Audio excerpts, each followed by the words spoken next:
Pues hoy me gustaría hablar de un tema que creo que tiene muchísima importancia, es el valor de la disciplina. Cuando hablamos de la disciplina, hablamos de la creación de nuevos hábitos. Hay algo que ninguno de nosotros podemos evitar, que es el hecho de que los hábitos al final son los que afectan de una forma directa a nuestra vida. Y la pregunta es ¿por qué afectan tanto? Y la respuesta es muy sencilla, porque crean determinados circuitos en el cerebro. Y una vez que ese circuito se ha creado, es como si de forma natural la información tendiera a transcurrir por ahí.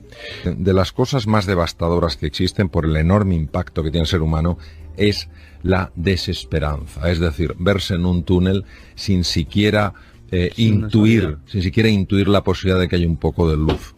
Sabemos perfectamente que cuando alguien cree, incluso situaciones muy complicadas, situaciones muy desafiantes, muy difíciles, que puede haber una luz aunque no la vea, y tiene esa fe en que antes o después encontrará el camino, encontrará la salida, y poco a poco va dando pasos, pues al final lo consigue en muchísimos casos. Y a mí me gusta pues comentar algo que es que el regalo de la fe es que al final se te permite ver lo que primero has creído, ¿no? Esta consistencia, esta insistencia personal, elegida libremente, de meterte en un proceso de mejora, creo que es esencial. Esa voluntad, esa ilusión por mejorarse, por completarse, por desarrollarse, creo que es algo que todos podríamos poner en nuestra vida, dando pequeños pasos. Y es primero desaprender y luego reaprender. Claro, porque ten en cuenta que lo que estamos haciendo es cambiar nuevos circuitos. Entonces tenemos que desaprender ciertas pautas, que son inclinaciones que sentimos para movernos en una dirección determinada, y empezar a cambiar otros circuitos, empezar a generar nuevas posibilidades. Esto es un proceso de desaprendizaje, nadie dice que sea fácil, es sencillo de explicar, no es fácil de hacer, y poco a poco se van construyendo nuevas conexiones. ¿Y se puede aprender a tener fuerza de voluntad? Sí. Cuando en alguna sesión de coaching alguien me decía, Mario, estoy totalmente bloqueado, no hay nada que yo pueda hacer, les decía una pregunta que les lanzaba una pregunta que no es para nada genial, pero tiene un gran poder movilizador. Les preguntaba, ¿cuál es el paso más pequeño que te atreves a dar? Y siempre hay un paso, por pequeño que sea, que alguien puede dar. En el momento en el que alguien da un paso, por pequeño que sea, es decir, en el momento en el que actúa, en el que hace algo, eso que desde fuera parece que es insignificante, a nivel mental no lo es. Porque solamente aquella persona que cree que puede, hace eso, dar un pequeño paso. Y a partir de ese pequeño paso se va conquistando territorio. Es decir, para mí la libertad de una persona es una conquista diaria. No podemos darlo por hecho, porque muchas veces nuestros propios automatismos nos quitan la libertad. A mí me parece maravilloso, independientemente de la edad que se tenga, que cada uno elija libremente en qué quiere mejorar. Se enfoque en eso y poquito a poco dé pasos para alcanzarlo. Es decir, pensar en grande y actuar en pequeño. No importa que sean pasos de bebé, pero tu visión, aquello que tira de ti, es algo muy grande. Pero eso es lo que me gustaría transmitir aquí, ¿no? Esa ilusión, esa esperanza de que hay un camino y de que hay una mejora posible, siempre que se tenga el compromiso firme en dar esos pequeños pasos cada día. Aquella persona que de verdad está ilusionada por un objetivo, que en principio parece demasiado grande, si persiste, si sigue, está creciendo como ser humano, su mente está cambiando, y si está cambiando su mente, está cambiando su vida. ¿Cuáles son esos 3 superpoderes que tenemos todos para ser felices, Mario? Bueno, yo creo que el primer superpoder es el superpoder de ilusionarte, es decir, lo que es la inspiración, lo que ha movido y moverá al ser humano, un proyecto, una propuesta, una visión que le trascienda, es decir, que no terminen en el yo, mío, para mí. Lo segundo que le mueve es la capacidad de poner en marcha su creatividad, su capacidad de comprensión en profundidad de aquellas realidades que no son evidentes. Y el tercer superpoder que tiene es el superpoder de ponerse en marcha siendo inasequible a lo que es el fracaso, es decir, no levantándose cada vez que se cae. esta capacidad del ser humano de ir aprendiendo a medida que se cae es algo que nos ha ayudado a lo largo de toda nuestra historia. Lo que pasa es que muchas veces o no estamos suficientemente inspirados porque no tenemos una visión, o no ponemos en marcha el proceso creativo y ni siquiera tenemos una estrategia para avanzar en un terreno nuevo, o sencillamente pensamos que las cosas suceden solas, sin un esfuerzo y una dedicación por nuestra parte. Si usted se despierta un día, Mario, sin ganas de levantarse y afrontar el día, ¿qué hace? Una de las estrategias que... ¿Alguna vez pasa, verdad? Claro que pasa. También a usted. No, por supuesto que a mí, supuesto que a mí, y a veces con más frecuencia de la que me gustaría. Lo que pasa es que uno tiene que tener primero una inspiración, una estrategia y un entrenamiento. La inspiración es saber que en ese día se pueden abrir posibilidades que ni siquiera te imaginas. ¿Quién soy yo para decir que ese día no va a ser un día extraordinario? ¿Cuál es la estrategia que utilizo? Pues, por ejemplo, algo tan sencillo como pensar en 5 personas a las que yo realmente expresaría gratitud. A veces no nos damos cuenta de la cantidad de cosas que tenemos y que muy pocas personas tienen. Este ejercicio tan sencillo de pensar antes de levantarte de la cama, justo al despertarte, en 5 personas a las que tú quieras, a las que tú valores, que estén añadiendo valor en tu vida, en tu existir, se ha demostrado no solamente que hace que te encuentres, que te levantes con mejor ánimo, es que se ha visto que tiene un impacto, por ejemplo, en los niveles de glucosa, en los niveles de lípidos, en los niveles de tensión arterial. Y la parte de entrenamiento es que esto no es un día agradezco y el otro no. Es decir, si me lo tomo en serio, digo, si esta estrategia realmente tiene sentido y me explican por qué tiene sentido, por lo menos tengo que darle la opción de que funcione. Esto de, lo voy a probar a ver si funciona, lo pruebo un día, y si no ha funcionado como me gusta, no sirve, eso es la excusa fácil para mantenerse atrapado en modelos viejos, mentales, que nos tienen muchas veces tremendamente esclavizados. Comer bien y hacer ejercicio, esas dos cosas, ¿cuánto pueden influir en nuestra felicidad? Comer bien y hacer ejercicio no sabemos hasta qué punto pueden influir en la felicidad, porque en la felicidad influyen 3 factores. Factores que tienen que ver con el cuerpo, factores que tienen que ver con la mente y factores que tienen que ver con el alma. Lo que sí sabemos, por ejemplo, es que cuando se come bien, es decir, de una forma adecuada, pensando en el cuerpo, en lo que le sienta bien al cuerpo, y cuando se hace ejercicio, hay varias cosas que sí se han demostrado desde el punto de vista científico. Primero, que toda la parte anterior del cerebro, lo que se llaman las áreas prefrontales, aumentan de grosor. Estas zonas son muy importantes porque nos permiten estar más atentos, nos permiten ser más eficientes. La atención plena se ha asociado claramente con una sensación de bienestar. Por si esto fuera poco, el ejercicio físico también potencia un área del cerebro que se llama el hipocampo. El hipocampo es clave para aprender nuevas cosas, para adaptarse a nuevos contextos. Y además se ha visto que el ejercicio físico aumenta el grosor de otra área cerebral que se llama el cíngulo anterior, que es probablemente el área más importante en la conexión humana. Se ha demostrado que el elemento más asociado a la felicidad es la calidad de las relaciones humanas. Si el ejercicio físico mejora de una forma evidente el área que tiene más capacidad de facilitar el encuentro con otros seres humanos, como es el cíngulo anterior, lo que no cabe duda es que hacer ejercicio físico sí tiene un impacto en la felicidad. Decir si es un 10, un 20, un 30, un 4, un 60%, eso no lo puedo decir. No se sabe, pero todo está ligado de alguna manera. Exacto, es que todo está ligado, todo suma. Habla usted en el libro de Michael Phelps, ¿verdad? Sí. Me gustaría que nos contara qué admira de ese nadador olímpico.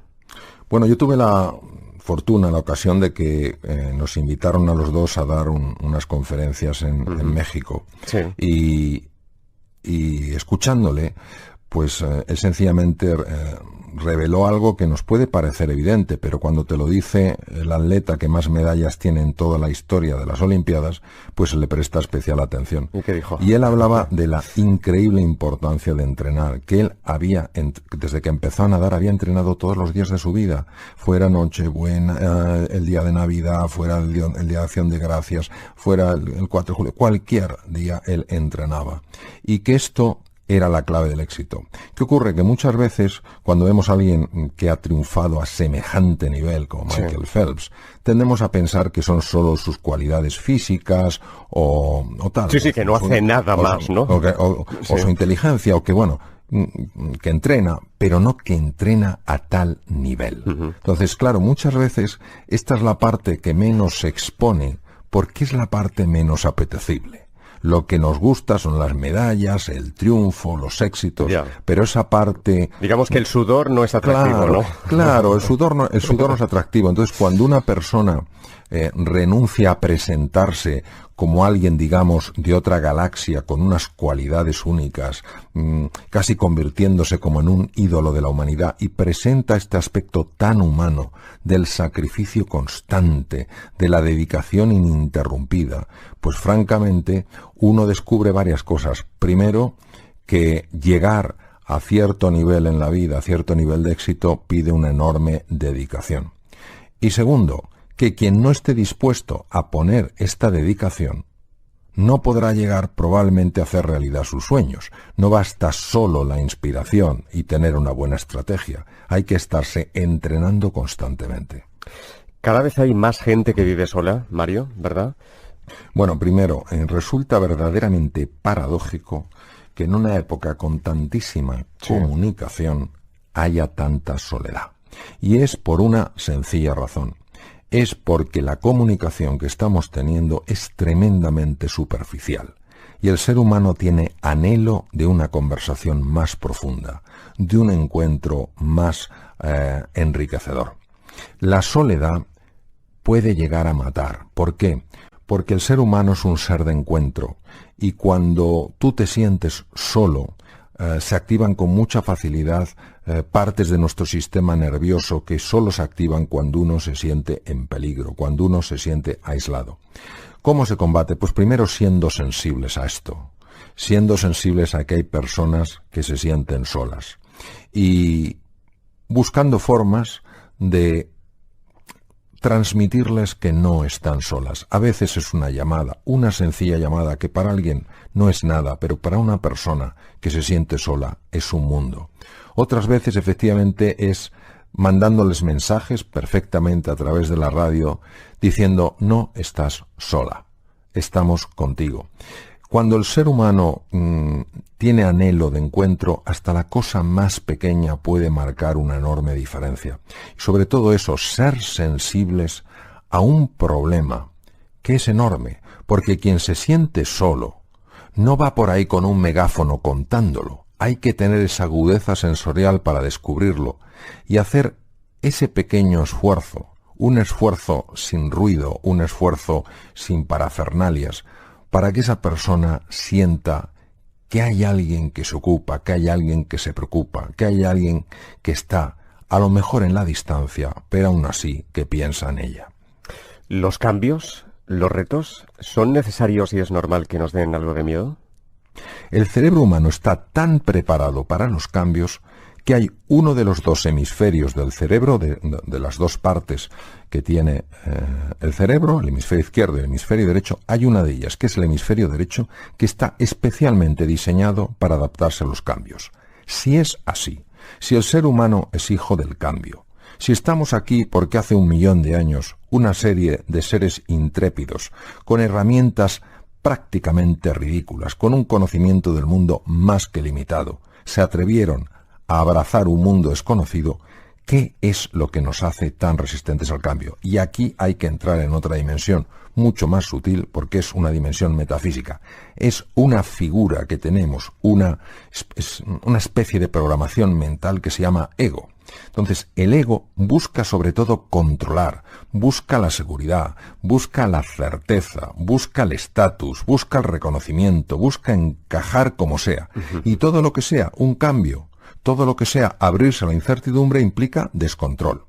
Implica a lo mejor perder estatus, porque claro, ya no puedo demostrar lo que sé en un terreno en el que no sé.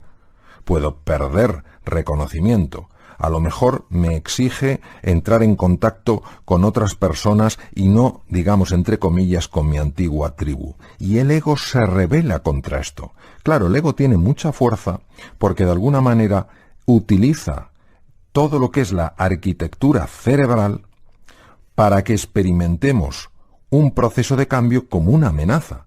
Es curioso, es como si a un ordenador que está perfectamente preparado para hacer frente a un desafío, el que sea, le colocamos un software, yo diría un virus, que inutiliza ese ordenador. Decimos, ¿cómo es posible que ese ordenador, en este caso la metáfora sería en relación a la analogía con el cerebro, cómo es posible que este cerebro tan preparado para adaptarse a procesos de cambio se sienta tan limitado cuando ese cambio sucede en la vida? Hay 6 razones que nos llevan a tomar decisiones, y es fundamental ver cuáles son las 2 dominantes, porque si tú ves cuáles son esas 2 estructuras, esos 2 programas que están en la parte inconsciente, que de alguna manera se activan cuando tomas una decisión, empiezas a entender todo el transcurso de tu vida.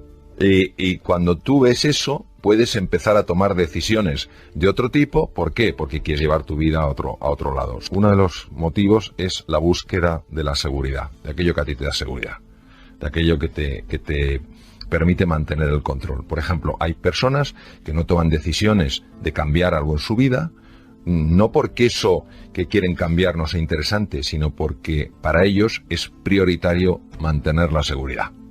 Cuando una persona se da cuenta de que esto tiene tanto peso, pues también se da cuenta de que así no se puede crecer. Que si una persona no se atreve a hacer cosas diferentes, nunca crecerá por mucho que valga, ¿no? La segunda, y esta es muy importante de resaltar, es la búsqueda de protagonismo, de estatus, de reconocimiento. Hay personas que toman muchas decisiones en este sentido, aparentemente por una razón, pero en realidad lo que está en el trasfondo, lo que está debajo, es la necesidad de ser el punto de referencia, de mantener el protagonismo de las cosas. Que a todos nos gusta que nos reconozcan, a todos nos gusta que nos valoren, por supuesto. Si esa persona se obsesiona en el reconocimiento, pues por ejemplo, y en la valoración, no tolerará que haya nadie a su alrededor que tenga pensamiento propio. No lo tolerará, y claro, ¿qué ocurre? Que al final esta persona se quedará sola y se planteará por qué la gente no quiere estar ahí, ¿no? Y ese es el punto de intensidad. El tercero es la pertenencia, es decir, todos queremos ser acogidos por el grupo. Yo vengo aquí, estoy tan a gusto, ¿qué tal Mario? No sé qué tal cual. Claro, si yo estoy absolutamente obsesionado porque se me acoja, porque se me dé cobijo, rehuiré por completo el conflicto y llegaré a secuestrar mi propia voz. Luego hay otra necesidad en el ser humano que también la intentamos cubrir con nuestras decisiones, que es hacer frente a los desafíos, es decir, la aventura, conocer cosas diferentes. Esto está muy bien. Si una persona lo lleva al extremo, pues puede poner en riesgo su vida y puede poner en riesgo la vida de otras.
Personas. El quinto es el crecimiento. Para nosotros es importante aprender, sentir que estamos evolucionando, sentir que de alguna manera vamos mejorando. Si lo conviertes en una obsesión, pues a lo mejor te conviertes en la típica persona que lo único que quieres es ser el que más sabes, el que más crece, y no ayudas a otras personas a crecer. Muchas veces yo he visto en empresas que las personas se quejan de que no se les ayuda a crecer, no se les da oportunidad de crecer. Y la sexta es la contribución, es decir, cuando tú te das cuenta de que tienes una misión de ayudar a los demás, de hacer algo por los otros. Si esto, que es en principio muy loable, lo llevas al extremo, puedes llegar hasta olvidarte de ti mismo. Entonces llegas a una especie de autoinmolación que eso no es equilibrado. Hay una frase que dice, sin agallas no hay gloria. ¿Estás de acuerdo, Mario? Pues francamente yo diría que sí. Es decir, en una ocasión Winston Churchill dijo que la virtud más importante era el coraje, era la valentía, porque de esa virtud derivaban el resto. Para salir de la zona de confort, para atrevernos a explorar algo nuevo, para abrazar la incertidumbre y el cambio, necesitamos una cierta dosis de valentía. Es decir, no hay que ser grande para empezar, pero sí hay que empezar para ser grande. Y ese empezar es un acto para mí de valentía, es dar un paso hacia adelante sin tener la seguridad de que controlas todos los factores. Por eso necesitas fe en ti mismo, necesitas confianza. Y por eso para mí me parece que la valentía es una virtud y una característica tan importante. ¿Cómo debemos actuar si queremos cambiar una situación, pero nos falta este coraje, estas agallas que hablas en el libro? Porque, claro, hay gente que le da miedo los cambios. Yo no clasificaría desde mi punto de vista a las personas como valientes o cobardes, sino actos de valentía, actos de cobardía. Es verdad que el entorno de alguna manera nos influye. Lo que el entorno no hace es determinarnos, porque si asumimos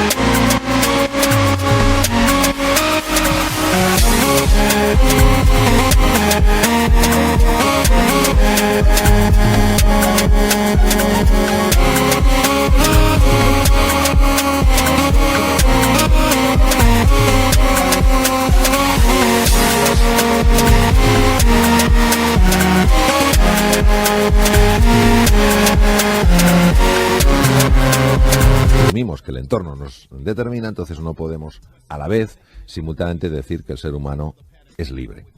¿Qué ocurre? Que para que aflore este valor, para que afloren estas agallas, tenemos que alcanzar un punto que a mí me gusta llamar de insatisfacción inspiradora. Es decir, llegar un momento en nuestra vida en que digamos, yo no sigo así. Yo voy a dar un cambio en mi vida sí o sí. Claro, esto no sucede si vivimos en una zona cómoda, en una zona familiar. O a veces tampoco hay que tocar fondo para tener este gesto de valentía, este gesto de audacia y sencillamente que algo, una lectura, una persona, un ejemplo, un programa, una película te inspire para creer más en ti y en las posibilidades de vivir una vida mucho más acorde con aquello que te hace ilusión. Doctor, muchas gracias, de verdad. Muchas gracias de corazón. Buenas Gracias. noches. Buenas noches.